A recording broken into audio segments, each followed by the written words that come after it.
Good job. Yep. Keep fixing it. Someday it'll be done before you go to high school. Maybe.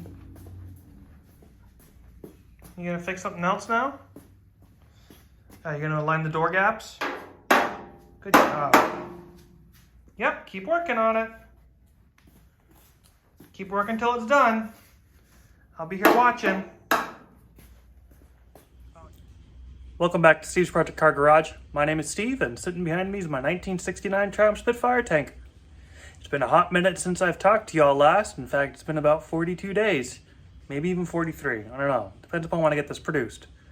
But anyways, work has not stopped. I just haven't been filming lately because I've been trying to go ahead and focus on getting things done that you've already seen. So I didn't think that y'all would want to see it again anyways. So give me just a moment, and what I'll do is I'll go ahead and I'll show you what I've done, and then we'll talk about what I plan on doing in this video. Cheers. So in the last video, you saw me go ahead and weld in that piece, also fix up this bottom down here, and I kind of left it off at that. I went ahead and I hit this with some spray paint, and that was kind of the last. I was going to go ahead and just get onto the passenger side and do that next. So that's what I did. I went ahead and I knocked out the passenger side. So now the passenger side's a lot better. Some of you guys, if you remember back in earlier videos, I talked about how the car had like this great big gash or scar here where it looks like whomever tried to cut this off at one point or another went ahead and hit this. So I had to actually weld in some new metal here to just kind of clean this up and make it flat. It still kind of looks like a wound or a scar, but it's good. It's not bad. And then I went ahead and also filled in a couple of holes here that were from, again, it looks like cutting it out. But anyways, got the patch panel in there, went ahead and welded this guy in. It's nice and solid. And then what I did is I actually bought some rust converter, rust fix from Duplicolor. This stuff works really well. And I applied it to this side, and then I also went on the driver's side and I stripped the paint off there because I realized that I did not use a rust converting paint, so that was a mess. But anyway, stripped that off, used this rust fix on both sides, and then hit this with the Master Series paint. I will probably give this one more hit before I go ahead and close this up. I'll probably just go ahead and key it with some 80 grit and then hit it with Master Series, one coat, maybe two more coats. Not sure, but maybe. I don't know. We'll figure that out when I get to that point. So that's where we're at. So got all that done. No, it's not a whole heck of a lot, but you know, life. Let's see what we're gonna do tonight. All right, so now we're over here on the passenger side. And actually I forgot that I did all this work too. So this originally had the cap here on it, like that. And so I went ahead and I removed the cap. In the process, it revealed that this here was pretty thin. So I welded in a new piece here. And then I also did the same thing I did on the other side, which was to cut out probably about an inch or so and then weld in a new flange. So this is all nice and solid now. And then again, over here, it's very much the same. So on the other side, I've got a gap here where I need to make a patch. But the actual firewall on this side is in a lot better shape than the other side. The other side, I have to cut out a patch like this to really kind of fix a lot of the rust. So what I would like to try to do tonight is focus on getting ready to remove this A-pillar. And then maybe, I don't know, talk about starting to separate the last bit of the floor. So that's kind of what we're going to work on. I've been thinking for a while about how I'm going to go ahead and support the A-post. And literally, as I was getting ready to film, this occurred to me. So this is an old piece of bed rail that I had left over from when I did those. And I think that what I'm going to do, get the car back on its wheel, and then I'm going to cut this so that way it fits and I can actually bolt this here using the bolts for the door. And that way, I don't have to weld it and it's out of the way. And I think that'll work. So that'll go ahead and provide me with adequate support while I go ahead and do this. Now, crazy thing is too, is I measured the size difference between what's here from the old A-post and the new lower A-post. And the new lower A-post is about a 1/2 inch taller than this, which is kind of what I had suspected. So I still have that theory that this whole thing has kind of drooped a little bit over the years. And that also does explain why I can't get my bonnet gap to really close up. So I think that once I actually get that in, this will help with my bonnet gap issue. We'll find out. I'll end up having to, of course, fit the doors and do an overall gap check as I go through, but that's kind of exciting. So maybe it'll work. Anyways, let's go ahead and get this wheel put on, and then we'll go ahead and fit this piece of metal and just see how it works as a support. All right, so this is what I've got fabricated. Well, fabricated, I'd say mocked up really more than anything. I think this will work out pretty well. Really, again, it's just helping to hold reference for this. Fingers crossed I should be able to just take this and apply it on the other side. I did take reference measurements, so I know where I'm at, and I took pictures of those reference measurements. But I think this will work. And the nice thing about this too is that because I am anticipating having to actually move this up, I should be able to do that by maybe just adding a little bit of block here or something, just to try to give it a little bit of added height. But what I've got to do next is start separating some metal. So, because I don't want to dig deep in here, I've got this little piece of metal here that I've got to separate from the lower A-post, because this is going, but there's a couple spot welds, so I got to clean that up real quick. And then I don't think that these are going to really be much of a challenge, because that's pretty rotted out, but there are spot welds in there that hold that together. So let's see, you can kind of see, sorry for it being so dark, but this pretty much needs to come out, so that way it stays in one piece. So I'm going to actually go ahead and attack it from over here, so that way I'm not damaging the good metal that I'm keeping. So let's get you all set up and we'll get started.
bit of work, but got it out.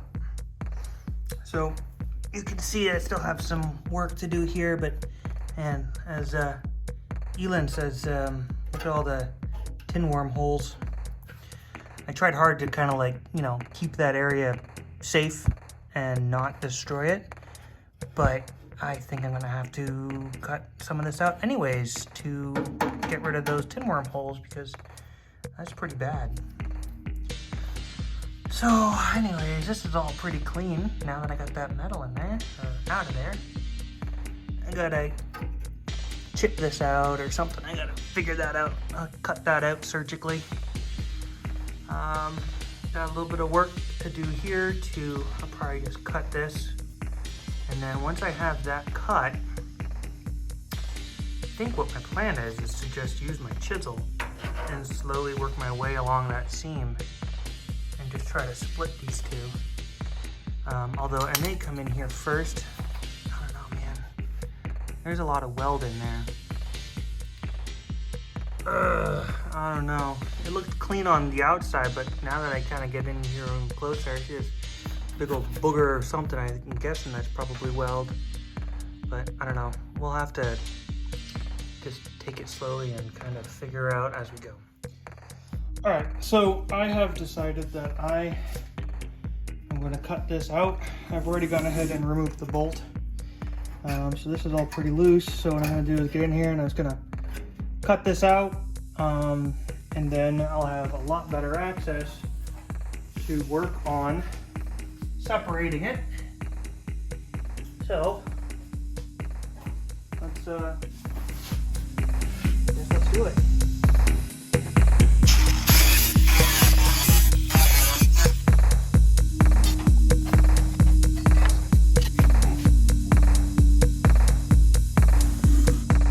Well, there we have it. So let the floor out.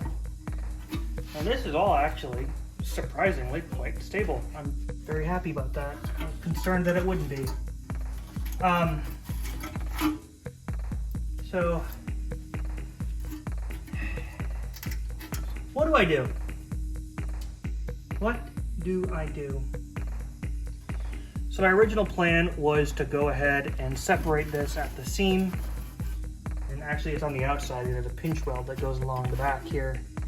You can't see, but I think there's a great big amount of weld here, and I frankly don't know if that's going to be possible. So this right here is the block that the central radio support sits into. I never found this. Well, shall I say the previous guy never found this because the bolt holes were so far off with the floor pan. And so the radio support, actually the car didn't even come with one when I got it, because I had to order another one from eBay.